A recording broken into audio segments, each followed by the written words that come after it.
Right guys, Mark Crossfield here with Coach Lockey on camera. Hello.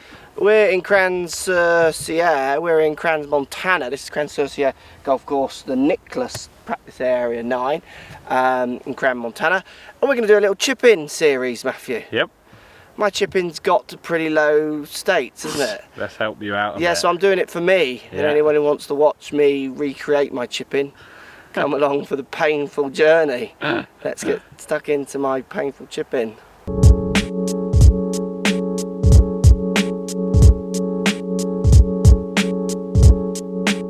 Okay, so let's start with some basic ideas around setup. Yep. So for me, for chipping, I'm going to grip it exactly how I'd grip any other club. Wouldn't have more twists or anything in my hands. Yep. I sometimes feel, I don't know if you feel this, a bit more comfortable with a weaker left hand. Yeah, I mean, I do change my grip sometimes depending on what shot I'm playing, but it's rare. Okay. It is rare. See, I have a problem where my left arm feels like it wants to lock. So if I relax my left arm, where I feel like I get a bit more control of strike, Yeah. what happens is I feel like it's more comfortable to have a weaker left hand. That's why my left hand wants to go under a little bit. Okay. Just more of a quirky thing for me. Yeah. I don't remember ever doing that when I was able to chip well as a younger player though, so it might just, you know, that might not be an answer, but it's just something I've found. Now I've got a 50-degree wedge here. I will vary lofts, I'm sure you will, but we'll come to that in other series. Let's just talk about basic setup. Now I have a problem where James Ridyard really helped me. My chipping got better actually, and I need to kind of remember to keep doing this, where I tend to get a little bit too side bent. Yep. So I tend to go a little bit into full shot mode. Exactly. Okay, yeah. so I tend to get my knees, hips going forwards. I then lean back, get quite a lot of shoulder tilt. Yeah. As I come in to hit the ball, I feel like I'm going to bottom out here, so I get that kind of chasey flinch. Yeah. And that's where I get a lot. Fins. Yeah. I get it on uphill slopes, because on the uphill slope I feel like it really sends me Yeah. that way. So this is a slight uphill slope. It makes me feel like I'm going to go more and more Yeah. that way. So I have to consciously try and feel like I'm becoming more upright. I literally just try and feel like the whole of my left side is dead straight, basically. So you feel like this whole of your left side, left leg, up to the foot, left side knee, is in a straight line, so none of this? Yeah, left hip, left shoulder, all in a straight line, basically. Okay, now I'm feeling ball position relatively in the middle of my stance. I'm getting my feet quite close together. I know you feel getting it in the middle of your chest, don't you? Yeah, sternum's good, yeah. Which is the same ideas. Now I do try to feel when I chip, and I'm not doing it as much as I used to, but I needed to start doing it again. Like this left side, there was a wall here. Yeah. I try to feel like I don't go away from it. Yeah. So I try to feel like I'm just turning along it Mhm. a little bit more. Now you're quite active on the way through with your body, aren't you? Yes. You're trying to turn your body. As soon as I'm like at the end of my backswing, wherever that might be. Okay, so I'm once you get to a point. Yeah, I'm literally like trying to feel like I'm just, there, turning it through. So you're not really doing much apart from controlling the speed or the amount you turn through? Speed depends on how far I want to hit it. But, Yeah. I'm literally trying to get that feeling of everything to point towards the target when I'm finished. Okay, so I'm normal grip, I'm middle of the grip, and I will come up and down subject to distance. Yep.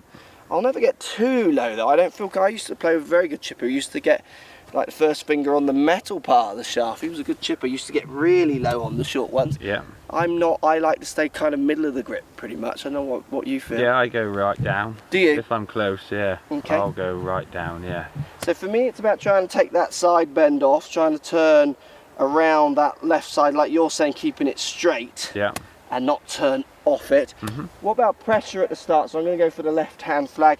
What about pressure at the beginning, so more on the left or more on the right? Yeah, just like everything's on my left. I don't really need a right leg. So you're almost 100%, are you? Yeah, pretty much I would say, yeah. It's like there for show, my right leg. Okay, so I definitely don't feel as much on my left leg, I think, as I might have used to.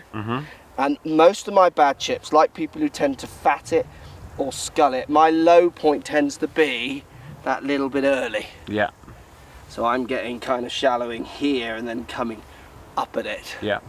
Which is where the flinch comes from, I always think, for people, isn't it? The flinch comes when they can feel that they react with the ground too early, and then it's like a chase. Yeah, it's like a, ooh, try and catch it up when you get the knees and the little flinchy one going. Where having that weight for you, 100% on the left, you're always going to get that low point feeling more forward, I guess, aren't you? Yeah, on the ball, even slightly in front of the ball, which is where I'm looking for. Okay, should we give this one a go? Go for it. Impress me to start with. Which flag? Any of those three.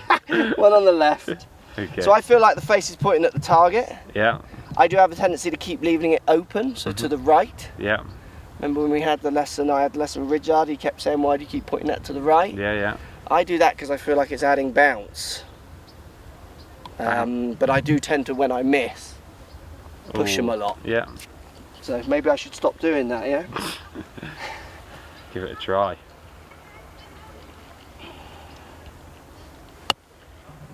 Nicely struck. Yeah, 50 degree, that's going to roll down quite close. Good shot. Take that all day long. For me, the reason that's a decent shot is because I struck it. Yeah. It's all on strike. I don't feel like I couldn't drop the ball on the target. I feel I've got that skill within reason, as I have some level of practice. I feel like sometimes I just drop the ball. Does that make sense? So it's that strike more than anything else. So Matt, basic setup. Talk us about your grip first. Grip pretty neutral. If I am twisting the loft, then I would grip it the same, but after I've twisted it. So you're not changing grip particularly? Not the way I feel it in the hands, no. Okay, and then how would you have your feet? Feet quite narrow. Okay. I used to be really wide. Yeah, I remember those days actually. It was a bit of a kind of teaching thing, wasn't it? Yeah. When linear first came in. Yeah, but you don't really need that, I don't think, anymore, unless you're wanting to straighten the face up to the target by lowering your handle. Okay. So I'm pretty narrow, or narrower than shoulder width, which a normal shot would be. Okay. Middle of the handle for how long's this shot? We're just a basic chip shot, really. About 25 yards, is it? Okay, so I mean you could call this a pitch or a chip, really. It's hard to define those two, isn't it? Yeah, absolutely. But yeah, I would be middle of the grip. If I'm close to the green, I generally start to work down. If I go further away, I'm more up to the top. Okay, and then you're much more pressure on the left, you said? Yeah, so I'm literally like this leg's like pretty irrelevant.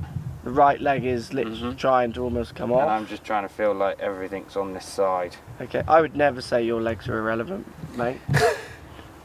They're very relevant to everything we do. Okay, and then ball position, you're working it off your sternum, belt buckle, anything like in line with that, basically. Okay.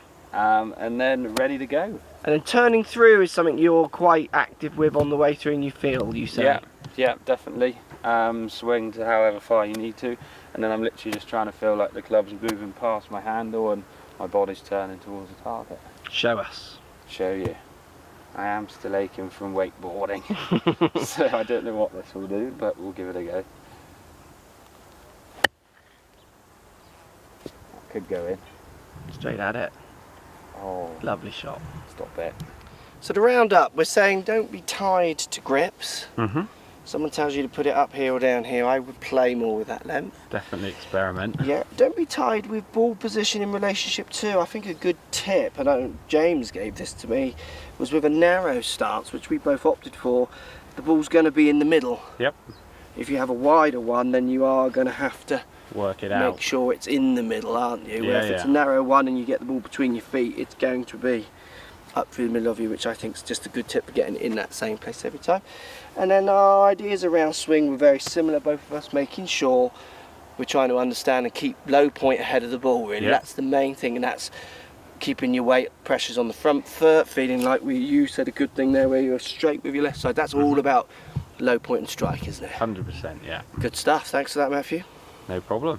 Follow me on Twitter, Facebook, Instagram, Snapchat, Periscope, all the normal social places. Also, come and visit my new website, markcrossfieldgolf.com. See you over there.